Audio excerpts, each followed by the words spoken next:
Day 13 of the government shutdown of 2013. Are we moving closer to the brink of agreement or to the brink of default? As soon as Congress votes to reopen the government, it's also got to vote to meet our country's commitments, pay our bills, raise the debt ceiling. It's time for leadership. It's time for these negotiations and this conversation to begin.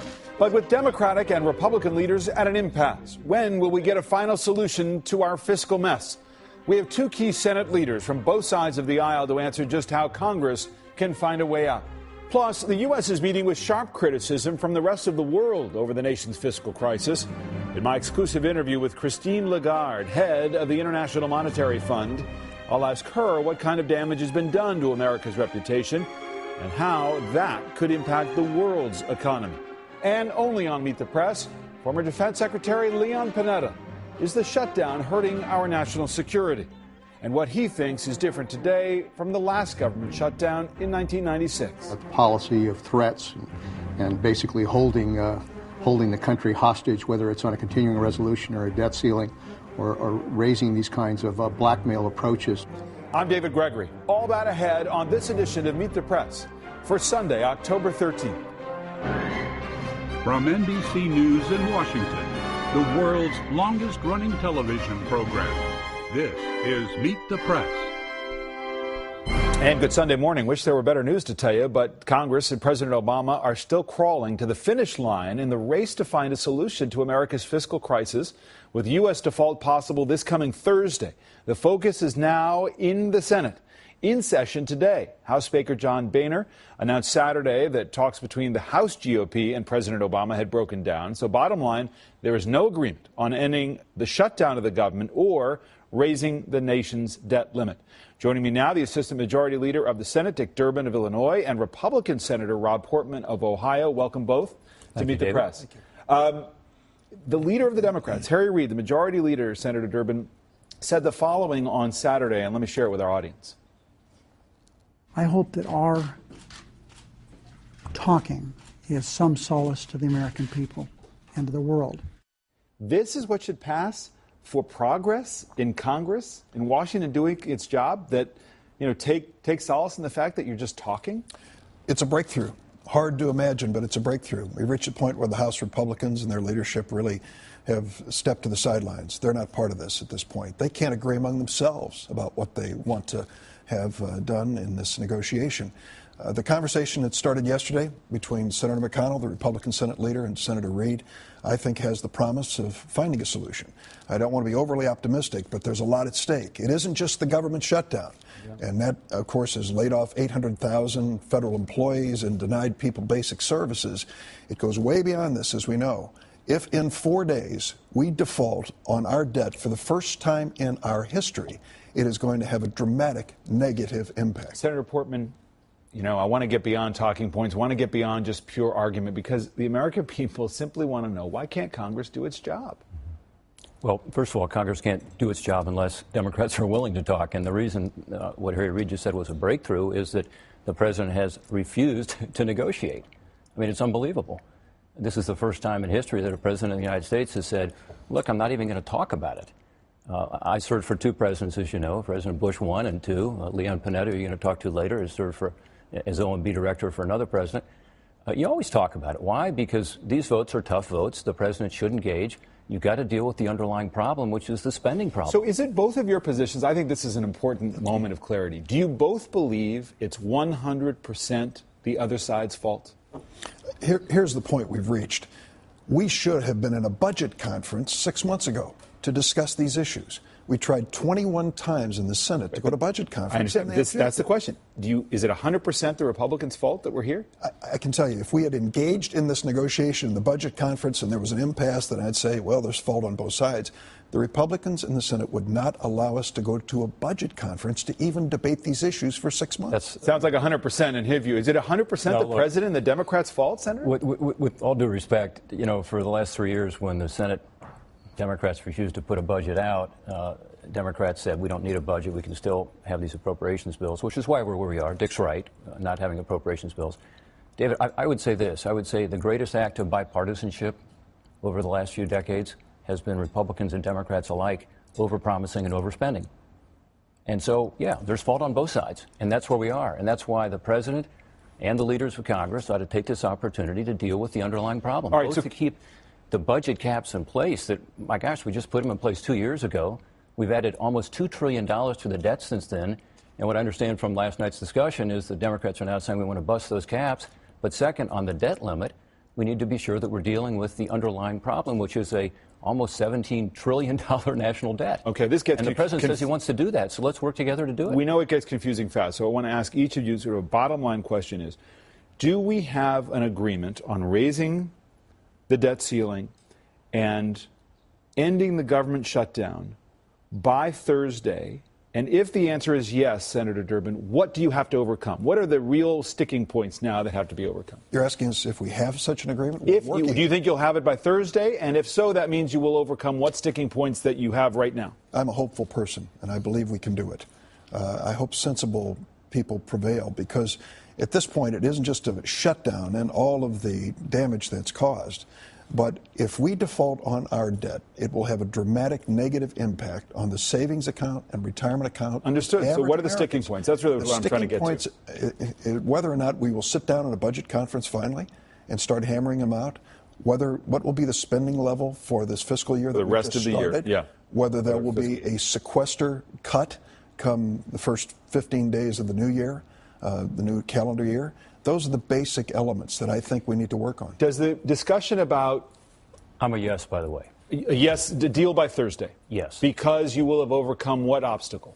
Well, because we will have decided as a Congress that we need to avoid going over the debt limit. We'll figure it out, and it'll probably be a relatively short-term solution. But you know the House leadership, you know a lot of House Republicans in particular. Yeah. They seem like they're quite unhappy here. They don't want to do a long-term extension, raising of the debt ceiling. They want to still have a conversation about Obamacare. In your estimation, should the discussion about Obamacare be over? Well, first of all, I oppose Obamacare. I think we ought to repeal it and replace it, and I think most Americans agree with that. But we can minimize the damage in this process by doing certain things that were consistent with the original Obamacare, like making people verify their income when they go on the exchanges, or dealing with the 40-hour work week so that more people aren't taken into 30 hours or below part-time work.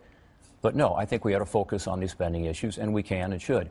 I'm not suggesting there'll be a solution to all these long-term problems in the next 2 days, but I do think that we'll figure out a way to put off this, to have the discussion, and I'm hopeful we'll do that actually in the next couple days. But my question then gets, so if you get past a crisis point and say, oh, I know, well, let's get into a bigger discussion about the budget. You were on Simpson-Bowles, that commission. You were on the super committee. Both of those went nowhere. Wasn't so super. Wasn't so super, right. So we still have a problem, which is the Democrats want more revenue. Republicans want to deal with the, the entitlements, which are, really cannibalizing the budget. Where is there a reason to be hopeful that Congress can get to something meaningful? David, here? This may be heresy, but I think Simpson-Bowles got it right. Put everything on the table. We know that come 10 years from now, Medicare is not sustainable financially. We've got to do something. Why wait 10 years to see that reality? We know that Social Security has 20 years, or perhaps less. What are we going to do about it today in a small way that will give it this longevity? And I have to say to the Republican side, for goodness sakes, we have a tax code that takes $1.3 trillion out of the economy each year, out of the Treasury, I should say, each year. And in that, we cannot find some savings, closing some loopholes, quote, raising revenue? Well, of course we can. Senator Portman, you referenced, I'll let you answer just a second. Let me just raise this issue about Obamacare because I want to come back to that. One of the issues is that for conservatives, this has been such a huge issue. Even though the law has been passed and upheld by the court, they still argue, no, there's a basis to really try to make it better, to replace it, to get rid of it. And then you had Dr. Ben Carson, who won this straw poll at the Values Voters Summit here in Washington. This is what he said on Friday. I want to get your response. I have to tell you, Obamacare is really, I think, the worst thing that has happened in this nation since slavery. And it is, in a way, it is slavery, in a way. He was second in the straw poll. How much damage does that do to your position that Obamacare should be repealed? Is that overstatement that's counterproductive? Well, I mean, he's a doctor who feels passionately about this issue, obviously. He can speak for himself, but let me just go back to what Dick said. Well, but is that something that as a senior Republican you think is helpful to the debate about Obamacare? Well, I think what would be helpful is if we sat down and figured out how to make this less damaging to American families and to our American economy, because it is a huge problem. By the way, it's not just a glitch in terms of the rollout, it's a breakdown. Having tried myself to get on yesterday, I feel sorry for the New York Times researcher I heard about this morning who spent 11 days trying to get on and ended up with a blank screen. So, I mean, there are huge problems with it. Let's be honest, and we ought to be sure that we can minimize the damage. Should Secretary Sebelius keep her job, both of you? Do you Absolutely. think? No question about it. Understand, we've been off to a rocky start for sure, because 15 million people wanted to get on. Because why? Because 40 or 50 million Americans don't have any insurance. This is their first chance, many of them, to ever have health insurance. They're desperate for an affordable health insurance policy. And we haven't had much help when it comes to funding the startup of Obamacare. Senator Roberts, your colleague in the Senate, Republican, said that Secretary Sebelius, head of Health and Human Services, should resign. Yeah, look, I don't think that's going to solve the problem, unfortunately. I think it's much deeper than that. I think the law is fundamentally flawed. I also think this rollout has been a disaster, not just a glitch. But let me go back to something Dick said, because I want to say something positive here about my colleague. Give him some time. Give him some time. He has been willing, and he's shown political courage to do so, to talk about these issues. And I think this morning, if we can leave with anything, it is that this is an opportunity over the next couple days, but really over the next couple months, because I think we'll probably push this down the road a little bit, to deal with the underlying problem. And that is the fact that we have these historic levels of debt and deficit that are hurting the economy today. It's like a wet blanket on the economy today. That's why we're not, in my view, getting the kind of robust recovery we all hope for. But it is immoral to do to future generations. And we keep building up this debt and deficit. And Dick's exactly right. We've got to deal with the part of the budget that's not being talked about, which is 2/3 of the budget and the fastest growing part. And if we don't do that, we will have failed. If we do that, we'll surprise the American people and do the right thing. All right, we're gonna have to leave it there because I'm out of time. Senators, thank you very much. I know you're back to work today, which is why you're here this morning, and we appreciate your time very much. Let me continue the discussion now and bring in Leon Panetta. He served as Congressman, Budget Director, White House Chief of Staff, CIA Director, and most recently Secretary of Defense. I would list other jobs he did, but we're running out of time in the program. Secretary Panetta, welcome back to the program. How are you? As you hear all of this, I want to come back to this 100% point. Is part of the real problem in Washington that you have two sides who are not interested in really negotiating, but really digging in and saying, look, this is truly 100% the other side's fault? Well, look, there's a lot of politics and soundbite wars going on in this town, and I understand that. I've been part of the political process. But ultimately, I think both sides are really pretty much at the same place. Once you get past some of the rhetoric and some of the extremes, the fact is everybody knows we've got to extend the debt limit in order to avoid that catastrophe. Everybody knows we've got to end this crazy shutdown of the federal government that's taking place, stop hurting the American people. And everybody wants to get into negotiations. I mean, what you just heard is a good example where Republicans and Democrats have to engage in the broader negotiations on the budget, on entitlements, all of the health care entitlements, on discretionary spending, and on tax reform. But we talk about it like it's a revelation, it's an epiphany. Even these two senators who say, we agree on this, we got to get back this way. Here you are on Meet the Press in 1996 with the last shutdown, and this is what you said then. If there's anything we've learned over the last few months is that the policy of threats and basically holding the country hostage, whether it's on a continuing resolution or a debt ceiling, or raising these kinds of blackmail approaches to trying to get their agenda adopted just has not worked. It's been a disaster. 17 years ago, the same thing is being said now. David, I am really surprised that the lessons that were learned 17 years ago, that you don't shut the government down, you don't hurt the American people, that lesson obviously was not learned and it's been repeated. You don't win in this town politically by hurting the American people.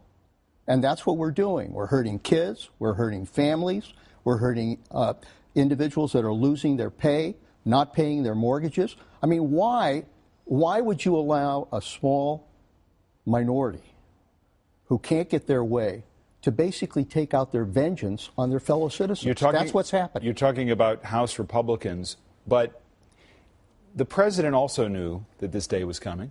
He also knew what the deadline was, and he appears to have made a calculation, having just been reelected, that, hey, I'm going to preserve for future presidents an ability not to negotiate over the debt ceiling, even though, as Senator Portman pointed out, previous presidents have negotiated on this. It's why we introduced the idea of having to raise the debt ceiling. Does the president bear responsibility? You are a Democrat, you worked for him, but now you're out of government, can take a step back. Does he also bear responsibility for playing around with default by pushing it this far? Well, you know, I've been 3,000 miles from Washington. I have to tell you, the American people are angry, they're frustrated, they're mad. They think that this town has gone nuts in the way they're dealing with it, and I think both sides will bear some responsibility for that. But I think the president has also indicated he's willing to negotiate on the key issues. The Republicans want to negotiate on the key issues. For goodness sakes, that's where this ball game has to wind up. It has to wind up in the broader discussion about how do you reduce the deficit, how do you end this crazy sequester? Because the fact is we are paying a heavy price right now for what is happening to this country. America is being weakened, and that's the last thing that ought to happen. Members swear an oath to protect and defend the Constitution against all enemies, foreign and domestic. What they're doing by the shutdown, by this threat on the debt limit, is weakening America and sending a message to the world that the United States can't govern. That's a lousy message for the world to hear. When sequester was passed, before it was passed, you warned as Defense Secretary of grave consequences for America's military readiness. Right. There are some who look at that and say, that was an overstatement. That, yes, sequester cuts have hurt. But as you sit here now, out of office, out of your job as Defense Secretary, do you believe America is critically unprepared for a national security threat that can be met? I think our readiness has been badly damaged. We've got 12 combat squadrons that have been grounded. Half of the Air Force is not combat ready. We've got ships that are not being deployed. We've got training rotations that have been canceled. We've got 800,000 federal employees that have been furloughed under sequester and that are now taking a hit on the shutdown. All of this is impacting on our readiness and our ability to be able to handle a major crisis outside of Afghanistan. The president just launched 2 special operations here to fight terrorists. If that's the #1 goal, he seems to have been quite capable of launching that in this past week. Look, the SEALs and their operations and our ability to use special forces in these kinds of attacks, yes. But let me tell you something. On the broader crises, such as the Middle East, we are going to be impacting on our readiness and our ability to respond to a crisis in that part of the world. All right, Secretary Panetta, I appreciate your time this morning here as well. We will take a break here. Coming up, Washington's dysfunction is on full display as the world's financial leaders are gathering in Washington this weekend. My exclusive interview with the head of the International Monetary Fund, Christine Lagarde, is next, while she says failure to reach an agreement could cause, in her words, massive disruption. We're back here on Meet the Press in 1 minute. Meet the Press is brought to you by the Boeing Company.